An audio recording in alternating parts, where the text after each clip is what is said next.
Welcome to Teja news live. నూతన ప్రభుత్వ కళాశాల ఏర్పాటు చేయాలని బహుజన విద్యార్థి సమైక్య ఆధ్వర్యంలో అదనపు కలెక్టర్కి వినతి పత్రం ఇవ్వడం జరిగింది. ఈ సందర్భంగా బహుజన విద్యార్థి సమైక్య రాష్ట్ర కార్యదర్శి కె రామకృష్ణ మాట్లాడుతూ, నాగర్ కర్నూలు జిల్లా కేంద్రంలో గత 30 సంవత్సరాల కిందట నిర్మించిన ప్రభుత్వ జూనియర్ కళాశాల ప్రస్తుతం శిథిలావస్థలో ఉన్నటువంటి ప్రభుత్వ జూనియర్ కళాశాలను నూతన కళాశాలగా నిర్మించాలని ఆయన అన్నారు. ప్రభుత్వ జూనియర్ కళాశాలలో కొన్ని తరగతి గదులపై పైకప్పు సిమెంట్ రేకులతో నిర్మించబడి ఉంది. కొన్ని తరగతి గదులు పైకప్పు రంధ్రాలు పడి ఉన్నాయి. ఒకవేళ వర్షం వస్తే విద్యార్థులకు చదువుకోవడానికి చాలా ఇబ్బందికరంగా ఉంది అని ఆయన అన్నారు.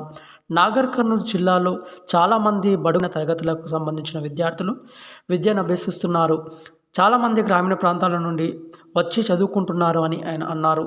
ప్రైవేట్, కార్పొరేట్ కళాశాలల్లో ఫీజులు చెల్లించలేక కొంతమంది విద్యార్థులు చాలా ఇబ్బందులు పడుతున్నారని అన్నారు. కాబట్టి వెంటనే సమస్యను పరిష్కరించి ప్రభుత్వ జూనియర్ కళాశాల ఏర్పాటు చేయాలని ఆయన అన్నారు. పరిస్థితిలో ఉంది. కొన్ని గదులైతే పైకప్పు కేవలం రేకులతో నిర్మించబడి ఉంది. కొన్ని గదులలో రంధ్రాలు ఏర్పడ్డాయి. వర్షం వస్తే చాలామంది పేద విద్యార్థులకు ఇబ్బందికరంగా ఉంటుంది. చాలామంది గ్రామీణ ప్రాంతం నుంచి వస్తారు. 10వ తరగతి అయిపోయిన వెంబడే వస్తారు.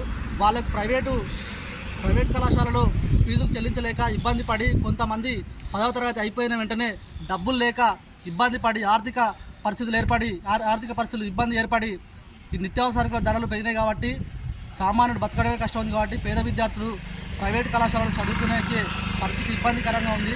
కాబట్టి ఇప్పటికైనా ఈ ప్రభుత్వం మరియు కలెక్టర్ గారు ఇప్పటికైనా దీనిపైన చర్య తీసుకొని సమస్యను విచారించాలని చెప్పి, అక్కడ చాలా గదులలో ఇబ్బందిగా ఉంది, చదువుకోవడానికి ఇబ్బందిగా ఉంది, రంధ్రాలు ఏర్పడ్డాయి, అనేక ఇబ్బంది ఉంది. వర్షం వస్తే పిల్లలు ఎలా చదువుకోవాలి, అది ఎప్పుడు కూలిపోతుందో తెలియని పరిస్థితి ఉంది.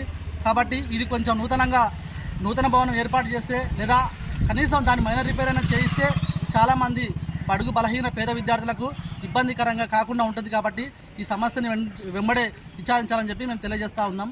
BSFగా జై భీమ్, జై భారత్.